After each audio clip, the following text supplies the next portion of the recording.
Tony Daunt fights the bull, and he is the executive director of the Michigan Freedom Fund. He's on our AT&T line right now, the Honorable Tony Daunt, also a member of the Michigan Board of State Canvassers. Welcome back, sir. Good morning, Michael Patrick. Thanks for having me.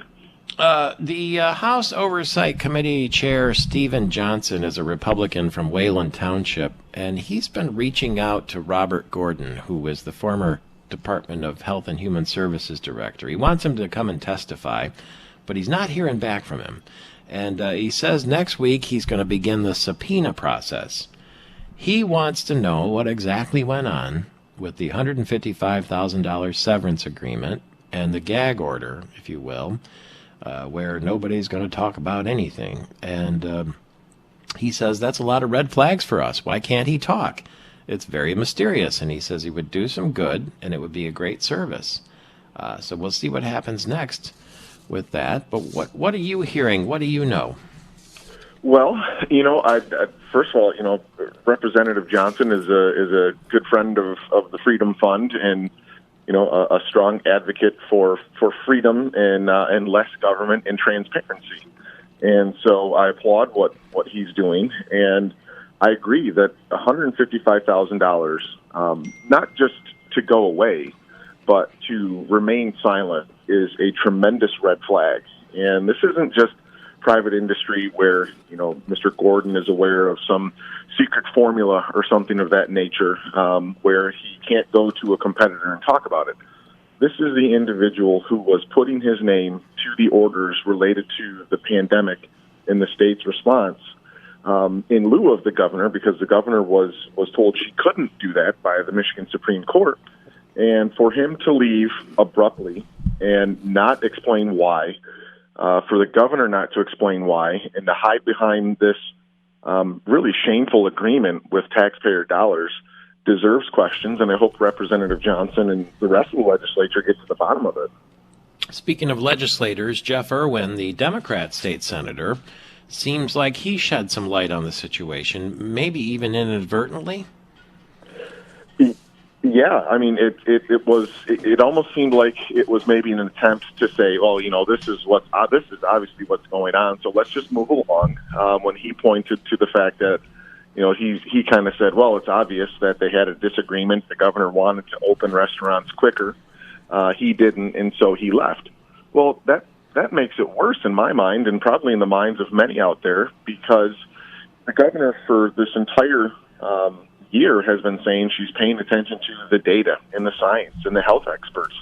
And if Mr. Gordon was the expert she's relying on, and he says the data says we shouldn't open restaurants, and she wants to do it, well, that means it's all related to political science. And so it raises further questions, doesn't answer any. What the senator, I guess, tweeted was, yet we all know Governor Whitmer moved to reopen more quickly and that Gordon wanted more caution. The reasons for his departure are open and obvious. She wanted to reopen restaurants, so Gordon got a severance instead of a job. Yeah, I mean, it says it all right there, that there was a disagreement and she wanted to move in another direction, and she kicked him to the curb and said, you keep quiet about why you're gone, and for $155,000, he said, sure thing. And it's an inappropriate use of taxpayer dollars, and again, I hope the legislature gets to the bottom of it. I hope that the various lawsuits that are out there, Charlie LaDuff is working with the Mackinac Center to sue related to nursing home data, and there's a lot of things that are not being answered truthfully or directly, and if it takes legislative action, if it takes court proceedings, well then let's have it. With decisions like this, and maybe this is uncharted territory, the buck stops with the governor, doesn't it? I mean, I'm not to say that does the director of the Department of Health and Human Services report to or work for the governor? Oh, absolutely. When you're appointed to a position by the governor, the buck stops there. She is the boss. All right. So, I mean, what's the point then? If you say, well, I think we should keep the restaurants closed, and the governor says, thank you, I'll take it under advisement, I'm going to open them to 25%. What's so startling about that? Well, I think there's two things. The first is that, despite agreeing the fact that the restaurants, I think, should be open, they should be open Yeah. at 100%. This governor has said repeatedly that she's relying on the experts, and we should all rely on the experts, that it's data and metrics and science.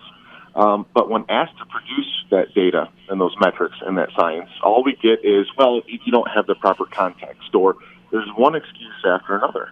And if her expert was saying, we don't think we should open, and here's the scientific reasons why, and she says, great, I'll take it under advisement, thanks, we're going to do it anyways, that calls into question her response from day one, where she claims she was relying on data, metrics, and science.